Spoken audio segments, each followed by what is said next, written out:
경기 김포의 한 교회에서 코로나19 집단 감염이 발생해 확진자 규모가 200명을 넘어섰습니다. 확진된 이들 가운데 9명을 대상으로 오미크론 변이 검사를 한 결과 이들 모두 오미크론 변이에 감염된 것으로 확인됐습니다. 현장에 나가 있는 최재 기자 연결합니다. 김대겸 기자. 네, 저는 김포시 감정동의 한 교회 앞에 나와 있습니다. 네, 그 교회는 지금 폐쇄된 상태라고요. 네, 그렇습니다. 제가 나와 있는 이곳 교회 문 앞에는 당분간 모든 예배를 온라인으로 전환한다는 안내문이 내걸렸습니다. 지난 12일 이곳 교회에 다니는 교인 한 명이 코로나19 확진 판정을 받은 이후 교인과 밀접 접촉자 등 모두 349명을 대상으로 전수검사가 이뤄졌는데요. 지금까지 확인된 확진자 수만 지자체 기준으로 203명에 달합니다. 정확한 확진 경로는 아직 나오지 않았는데요. 지난 9일 열린 교회 예배와 이후 이어진 기도회 참석자 등을 중심으로 감염이 확산한 것으로 추정되고 있습니다.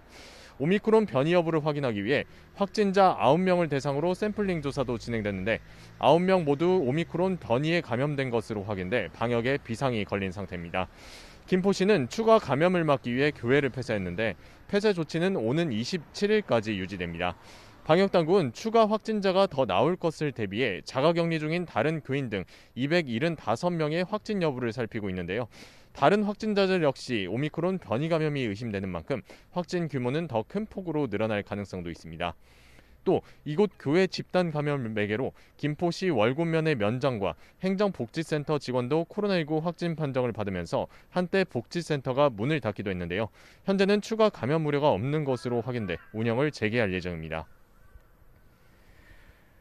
네, 오미크론 확산이 빠르게 이어지고 있는 가운데 방역 당국이 내일 오미크론 전파력에 대한 연구 자료를 발표하기로 했다고요. 네, 그렇습니다. 오미크론 변이가 전국적으로 확산함에 따라서 방역당국이 내일 정례 브리핑을 통해 오미크론 전파력 등에 대해 상세히 설명하기로 한 건데요. 오미크론 변이가 기존 변이 바이러스와 비교해 치명률이나 전파 속도에 어떤 차이가 있는지 등 연구 결과를 발표할 예정입니다.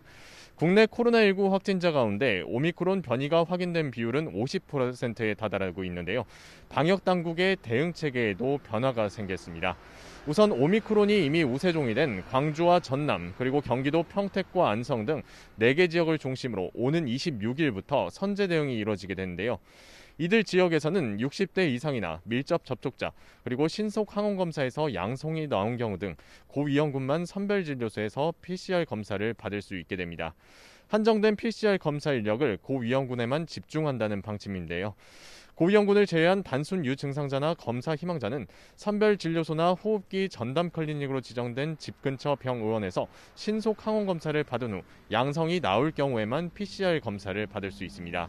또 이들 지역에 대한 선제 조치 외에도 오는 26일부터는 백신 접종을 완료한 확진자의 자가격리 기간도 기존 10일에서 7일로 줄어들게 됩니다. 지금까지 김포시 감정동 교회 앞에서 YTN 김대겸입니다.